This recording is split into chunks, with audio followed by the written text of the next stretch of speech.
महान कोल विद्रोह का 191 वर्ष हो गया है। उसी के यादगार में हम लोग जो है कोल विद्रोह दिवस मना रहे हैं, क्योंकि 11 दिसंबर 1831 को तमाड़ से ये विद्रोह जो है शुरू हुआ था और ये लगातार मैंने समझिए कि ये करीब करीब दिसंबर से अप्रैल माह तक लगातार चला था। यहाँ कोल्हान से लेकर आपको पलामू तक, हजारीबाग तक इतना बड़ा आंदोलन जो है, कोई भी आंदोलन इतना लंबा नहीं हो पाया था। तो उसी के यादगार में हम लोग जो है आज ये कोल विद्रोह दिवस मना रहे हैं। और इसमें जो हम लोग के खास रूप से जो हम लोग को जानकारी मिली है उसके आधार पर हम लोग जो है जैसे सिंगराय मान की है, आपको बिंद्राय मान की है, वीर बुद्ध भगत है, सूर्या मुंडा है, हलधर गिलधर है, सारू भगत है, सिंगराय दसई मान की है, कटिक सरदार है, नागू महान है, आपको दोहाई खांडू पातर है, दांदू मुंडा है, समंद मान की है, रारा मुंडा है, कोल भूतनाथ, मथुरा मुंडा, गंगा मान की, तोपा मुंडा, मोहन मान की, सागर मान की एवं सरगा मान की, दुर्गा मान की और पोटो, ये तमाम जो है नीलंबर पीतम्बर, ये सारे लोग इसी कड़ी में हैं। तो ये महान विद्रोह जो मुख्य रूप से ये जो विद्रोह है ये जमीन को लेके हुआ था कि अंग्रेजों के द्वारा जो बाहर से जमींदार को लाकर गांव के गांव आदिवासियों के जमीन को छीन लिया गया था और ये काफी दिनों से चल रहा था। और उसी के परिणाम स्वरूप जो है ये 11 दिसंबर को शुरू हुआ और इसमें हजारों हजार लोग हमारे समाज के लोग शहीद हुए अंग्रेजों और जमींदार के खिलाफ लड़ते लड़ते। तो उसी की याद में हम लोग जो है आज कोल विद्रोह दिवस मना रहे हैं। और आज वर्तमान समय में जो आदिवासियों का जो CNT एक्ट का उल्लंघन करके जमीन लूट, SPT एक्ट का उल्लंघन करके जमीन लूट, हमारा धार्मिक जमीन तक को नहीं छोड़ा जा रहा है, सरना मसना भूहरी पहनाई जमीन, बकास्त महताई भूमि और व्यक्तिगत जो रैयती जमीन है उसको भी सादा पट्टा के माध्यम से लूटा जा रहा है। तो कैसे हम लोग जमीन को बचाएं, इस संकल्प दिवस के रूप में हम लोग इस कोल विद्रोह को आज हम लोग मना रहे हैं। आज के तारीख में जेलों में बंद हैं आदिवासी जो निर्दोष हैं और या छोटे मोटे केसों में फंसे हुए हैं, उनके ऊपर राष्ट्रपति महोदय ने कुछ निर्णय ले रहा है या जजों से कुछ बातें कर रहा है, उस पर आपका क्या कहना है? निश्चित रूप से जैसे हम लोग यहाँ ये बात को उठा रहे हैं जमीन का मामला को, ये बहुत ज़्यादा कोई भी सरकार इसको संज्ञान नहीं लेगा, ना ही को कोर्ट लेगा। लेकिन महामहिम राष्ट्रपति महोदय जो इस देश का सबसे सर्वोच्च पद पर बैठी है और ये बात सुप्रीम कोर्ट के मुख्य न्यायाधीश के सामने जब बोली तो ये संज्ञान में लिया गया। तो ये हमको लगता है कि एक अच्छी पहल है कि जो भी आदिवासी जहाँ भी बैठे हों उनको जो समाज की जो पीड़ा है, समाज का जो के साथ जो शोषण हो रहा है उस पर बात करना चाहिए, इसलिए हमको उसको स्वागत जो कदम मानते हैं। बहुत सारे आदिवासी संगठन हैं और सभी आदिवासी संगठन जमीन को बचाने का कार्य कर रही है, फिर भी आदिवासी सामाजिक संगठन में क्या कमी रह गई है कि आदिवासी समाज का जो ज़मीन है वह ज़मीन ख़त्म होते जा रहा है, उसको बचाने में क्यों असमर्थ दिखाई दे रहे हैं इतना सामाजिक संगठन होने के बाद में भी? देखिए, इसमें अगर आप देखेंगे तो जो इसमें विधायिका कार्यपालिका भी इसमें पूर्ण रूप से हमारा जमीन को लूट में इन्वॉल्व है और हमारे समाज के लोग भी बहुत सारे लोग इन्वॉल्व हैं। तो इसमें किसको दोस्त हैं हम लोग, मोटा मोटी लगभग हर लोग, चूँकि आदिवासी कोई व्यापार नहीं कर सकता तो उसके पास जो बाप दादा का जमीन बचा हुआ जमीन है उसी पर लोग व्यापार माने पैसा कमाने का उसी को लोग आधार बना रहा है, क्योंकि पैसा तो हर इंसान को ज़रूरत है। तो कमोबेश माने इसमें सारे लोग इन्वॉल्व हो जाते हैं, तो इसी में थोड़ा दिक्कत हो रही है। तो लेकिन हम लोग इसको प्रयास कर रहे हैं कि भाई कैसे एकजुट लोग हों, विचारधारा को हम लोग सामने ला रहे हैं कि भाई ज़मीन बचेगी तभी आदिवासी समाज बचेगा, इसका हम लोग प्रयास कर रहे हैं। झारखंड में खनिज संपदा भरे पड़े हैं, उसके बाद में भी यहाँ के लोग अति पिछड़े गरीब हैं, और पिछड़ने का कारण क्या हो सकता है, इसका जिम्मेवार कौन होगा?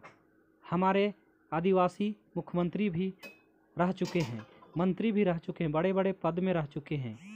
देखिए, इसमें तो हम यही कह सकते हैं कि जब मुख्यमंत्री, हम तो यही कह सकते हैं कि आज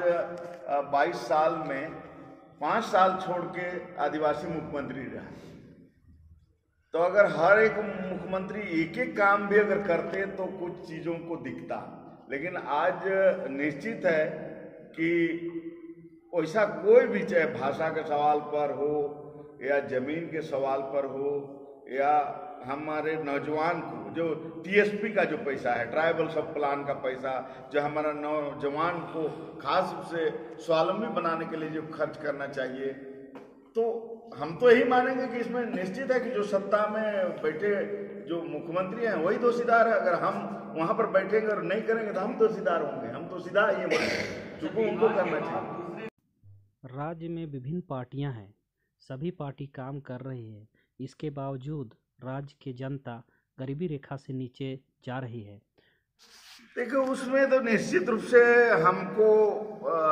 ग्रामीणों के बीच हमको जागरूक करने का जरूरत है कि अगर इस देश में या राज्य में कांग्रेस हमारे लिए क्या किया, हमारे विरोध में क्या कानून बनाया, अच्छा क्या किया, बीजेपी अच्छा क्या किया, बुरा क्या किया, जेएमएम क्या अच्छा किया, बुरा कौन कैसे कानून बनाया, इस चीज़ को आम जनता को जानकारी नहीं है।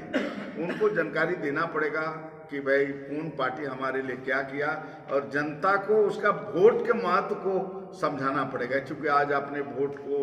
जो है महत्व खास रूप से झारखंडी लोग नहीं समझ पा रहे हैं कि हम तो ये कहेंगे कि नोट से भी ज़्यादा पावर वोट में है, लेकिन इस चीज़ को हमारा दारू मुर्गा में लोग बेच दे रहे हैं, जिसके नतीजा है कि हमारा ये दुर्दशा आज हो रहा है। जिस दिन लोग अपने वोट का महत्व को समझेंगे उस दिन निश्चित है हमारा अच्छा दिन होगा। देखिए, इतिहास तो हमारे इस भूभाग का आदिवासियों के अपने प्राचीन जो सामाजिक न्यायिक व्यवस्था का रहा है, बहुत ही सुंदर, अपनी परंपरा से जुड़ा हुआ, हमारी अपनी ज़मीन से जुड़ा हुआ सब कुछ था। मगर जैसे जैसे बाहरी लोग, राजा वाला सिस्टम बना, बाहर से जागीरदार ला के जागीरदारों को बिठाया गया, और जिस तरह से शोषण यहाँ पर शुरू हुआ वो सदियों मतलब सदियों तक चला। और एक वक्त ऐसा आया जब 1831 से पहले की ही बात है, जब यहाँ लोगों को इस बात की घुटन महसूस होने लगी कि जो हमारे पूर्वजों ने यहाँ पर एक जो सामाजिक न्यायिक व्यवस्था, जिसमें जो पूर्वजों ने जो ज़मीनें तैयार की, उसमें स्वाभाविक रूप से जो उनका स्वामित्व था उसमें उनको रेंट लगान देने के लिए मजबूर किया जा रहा था।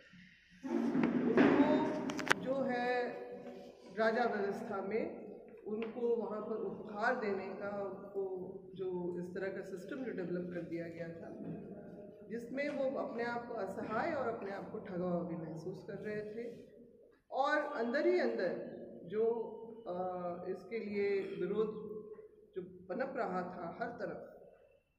वो एक ऐसा महान कोल विद्रोह के रूप में खड़ा हुआ, जिसमें आपका छोटा नागपुर से लेकर कोल्हान, पलामू, संथाल पर सारे इलाके जो हैं वहाँ पर आदिवासी इस अन्याय शोषण के खिलाफ में खड़े हुए। एक महान इसलिए कहा जाता है कि आदिवासी समुदाय अपने प्रति हो रहे अन्याय, इस तरह के अन्याय के खिलाफ खड़ा हुआ है। और इस कोल विद्रोह को हम निर्णायक भी बहुत हद तक कह सकते हैं। इसका परिणाम ये हुआ, इसके बाद क्योंकि अभी तक जो देश के दूसरे हिस्से से लाए गए जागीरदारों को लगान वसूलने का और जमींदारी पुलिस सिस्टम बना के द्वारा जो यहाँ पर व्यवस्था लोगों के ऊपर जुर्म ढाने का हो रहा था, तो जो ब्रिटिश हुकूमत जो अभी तक भाषा के जो एक आप कह सकते हैं अवरोध के चलते यहाँ के न लोगों की मनभावना को, ना उनके सिस्टम को, ना उनकी परंपरा को समझने में असक्षम थी। मगर इतना उसने इसके बाद जरूर महसूस किया कि आखिर क्या कारण है कि इतना शांति प्रिय, इतना प्रकृति से जुड़ा हुआ रहने में, अपने आप में रहने वाला, अपनी परंपराओं से जुड़ के रहने वाला व्यक्ति विद्रोह में खड़ा हुआ। तो उसके बाद फिर बहुत सारे प्रशासनिक जो हैं वो बदलाव लाए गए। यहाँ पर आपका उसी के बाद जो है आपका जो है गवर्नर जनरल के एजेंट्स बिठाए गए और उन गवर्नर जनरल्स के एजेंट 1861 में सबसे पहले जो एजेंट्स हुआ करते थे उनको डिप्टी कमिश्नर का जो है ये पद यहाँ पर दिया गया ताकि वो यहाँ पर जुडिशियल और एडमिनिस्ट्रेटिव जो है सिस्टम वो देखें, समझें और संभालें। इसका ये परिणाम जरूर इतना आया था और जो हुकूमत में बैठे हुए लोगों ने भी इस बात को महसूस किया कि बहुत कुछ गलत जो हो रहा है, अन्याय हो रहा है। ये इस तरह की एक चिंगारी भड़की थी। और उसके बाद फिर आप लोग ने देखा कि जिस तरह से 17वीं शताब्दी के आखिर में जिस तरह से विल्किंसन रूल कोल्हान में वहाँ पर लागू किया गया, उसके बाद फिर संथाल परगना एसपीटी एक्ट जो हुआ, उसके बाद जो आखिरी इसी विद्रोह के आखिरी कड़ी के जो हिस्सा रहे बिरसा मुंडा जी, उनके बाद CNT एक्ट 1908 में लाया गया। ये जो हमारा आदिवासी जो समाज है जो अपनी परंपराओं के हिसाब से चलता आया है, जिसको ये समझ में कभी नहीं आया कि हमें रेंट आखिर किस लिए देना है, ये धरती हमारी, ये सूरज हमारा, ये आसमान हमारा, हम रेंट किसी को क्यों दें। वो सम्मानपूर्वक अपने जो कबीला के सरदार या अपने जो समाज के अगुवाओं को वो जरूर उपहार स्वरूप कुछ देते थे, कुछ अनाज दे देते थे, मगर जिस तरह के जुर्म ढाके उनके साथ मतलब उनको मजबूर किया जा रहा था, ये तिलमिलाहट कहीं ना कहीं बहुत विकराल रूप ले लिया था। और इसी बात को हम आदिवासी समाज को समझना चाहिए कि जिस तरह की कुर्बानी हमारे अपने जल जंगल ज़मीन को बचाने के लिए, अपने मौलिक अधिकारों को बचाने के लिए की गई। क्यों कहा जाता है कि अगर संविधान समझना है तो आदिवासी को देखो, क्योंकि वह संवैधानिक तौर पे अपने आप को चलाता आया। और यही वो कारण है कि अंग्रेजों को भी हम लोगों को, आदिवासी समुदायों को अलग देखने का उनमें भी एक प्रवृत्ति पैदा हुई। बहुत सारी व्यवस्थाएं लाई गई और जो 1908 में गवर्नमेंट ऑफ इंडिया, 1918 में जो गवर्नमेंट ऑफ इंडिया एक्ट जो बना, उसमें अनुसूचित जो क्षेत्र जो पूर्णतः क्या बोलते हैं शेड्यूल एरियाज और जो पार्शियली शेड्यूल एरियाज जो हैं उस तरह के चिन्हित किए गए। और 1935 में भी जब गवर्नमेंट ऑफ इंडिया एक्ट आया उसमें भी उस चीज़ को स्वतः लागू किया गया। मैं यहाँ पर एक बात का उल्लेख करना चाहूँगी कि यहाँ पर बीच बीच में इस बात का उल्लेख किया जाता है, जैसे कि हमारा घाघरा डोरंडा का भी वो केस आया था, अपोलो का केस, उसमें कहा गया था कि 1932 में उस जमीन का अधिग्रहण हुआ था, जबकि 1922 में जो बिहार म्युनिसिपल एक्ट भी बिहार यहाँ रांची जिला में वो लागू नहीं हुआ था, क्योंकि उसी समय 1918 में ही शेड्यूल्ड एरिया घोषित हो चुका था। ऐसे बहुत सारे एरियाज जो हैं जिसमें हमारे अपने स्वशासी जो प्रथाओं को यथावत रखने की बात को कहा गया, जो आज़ादी के बाद जब संविधान का निर्माण हुआ तो आर्टिकल अनुच्छेद 244 के अंतर्गत, उसके कई पैरा के अंतर्गत जो हमारी उन्हीं व्यवस्थाओं को यथावत रखने की बातें कही गई हैं। तो ये हमारे लिए स्वतः और स्वाभाविक रूप से हमारे लिए हमारा अपना कर्तव्य बनता है कि जो हमारे पूर्वजों ने उस समय जो कुर्बानियाँ दी, जिन बातों को लेके जो सारा कुछ उन्होंने व्यवस्था बना के गए, उसको हम लोग कायम कैसे करें। और जो आप जैसे कि आपने भी सवाल उठाया कि इन सब चीज़ों के होने के बावजूद भी ज़मीनें जो चली जा रही हैं, तो अफसोस की बात है कि हमारे ही लोग जो हैं बरगलाए जा रहे हैं। जैसे कि धान जी ने कहा कि पूंजीवादी जो व्यवस्था जो यहाँ पर आई है, जो माइनिंग का आप काम देख रहे हैं, क्योंकि झारखंड जो है, जब बिहार एकीकृत बिहार में भी था तब भी यहाँ पर चिन्हित किया गया था कि यहाँ पर बहुत सारे माइंस और मिनरल्स मिलते हैं। तो 16 तरह के माइंस और मिनरल्स से समृद्ध एक ऐसा राज्य है जो अगर अभी इन्हीं से अगर अपना राजस्व प्राप्त करता तो इन 22 वर्षों में आत्मनिर्भर होता। मगर कहीं ना कहीं जो है खोट रही है, चूक हुई है सरकारों से कि जिसलिए अलग राज्य बनाने की जो मुहिम चलाई गई थी कि यहाँ के लोगों को जो अधिकार मिलेगा, अपना स्वाभाविक अधिकार मिलेगा, अपना जो मौलिक अधिकार मिलेगा, वो नहीं हो पाया है। और आज हमारा राज्य जो है गरीबी की पायदान में बहुत नीचे है। तो एक आज ये ऐसा दिन है, मैं आपके चैनल्स के द्वारा हमारे अपने जितने भी लोग सुन रहे हैं उनको हम कहेंगे कि जो भी यहाँ पर सिर्फ ये नहीं है कि उनके विद्रोह को हम लोग उनकी कुर्बानी को याद कर रहे हैं, उनकी उन कुर्बानी के पीछे छिपे हुए जो उद्देश्य को भी हम लोगों को समझना होगा और आगे लेके जाना होगा, क्योंकि इतिहास जो बना है वो कहीं आगे भी जो है हमारी पीढ़ी को न झेलना पड़े। तो इसके लिए हमको आज सजग होकर काम करना होगा। और जितने भी हमारे अपने समाज के ऐसे लोग हैं जो समाज के विरुद्ध जाके हमारे अपने खिलाफ में काम करते हैं, उनके लिए भी ये चेतावनी है। और उनके लिए, क्योंकि वो हमारे अपने ही हिस्सा है, हमारे भाई बंधु हैं, तो हम चाहेंगे वो समाज को तोड़ने की जगह में मजबूत करने के लिए काम करें। ये ऐसे अवसर जो आते हैं वो हमारे अपने पूर्वजों की कुर्बानी को व्यर्थ न जाने दें। हम लोगों को इस बात का संकल्प लेना और इसके लिए एकजुट होकर हम लोगों को बृहद रूप से यहाँ पर अभियान चलाना पड़े, ताकि सिरागाइंग जैसे जो मामले में जो अगुवाई कर रहे थे उनके ऊपर केस दर्ज ना हो। वारंट क्यों, किस लिए? अगर हम अपने पूर्वजों की विरासत को बचाने के लिए अगर वहाँ पर आंदोलन कर रहे हैं तो क्या गलत कर रहे हैं? इस बात को सरकार को भी समझना होगा, माननीय हाईकोर्ट को भी समझना होगा कि इस तरह का जो है, बल्कि उनको तो यहाँ पर होना चाहिए था कि हमारी विरासत को समझते हुए एकलव्य विद्यालय को कहीं और स्थानांतरित किया जाए, क्योंकि आपके चानों में बहुत जगह गैर मजरूआ ज़मीन बहुत जगह है, पर्याप्त जगह है, ज़मीन है, जहाँ पर एकलव्य विद्यालय को 5 एकड़ ही तो चाहिए या 10 एकड़ भी चाहिए तो वो भी मिल जाएगा। मगर ऐसी ऐतिहासिक ज़मीन जहाँ पर हमारे वीर शहीदों ने अपनी जान की कुर्बानी दी, पूरा का पूरा उनका परिवार वहाँ पर समाप्त हो गया, तो सम्मान स्वरूप वहाँ पर बल्कि एक स्मारक बनना चाहिए ऐसे बृहद रूप से, ताकि आगे आने वाली पीढ़ी भी उसको देखे, मेमोरियल को, म्यूज़ियम को समझे और अपनी विरासत को समझने के साथ उसको आगे बचाने के लिए भी अपनी सोच रखें। मैं सरकार से ये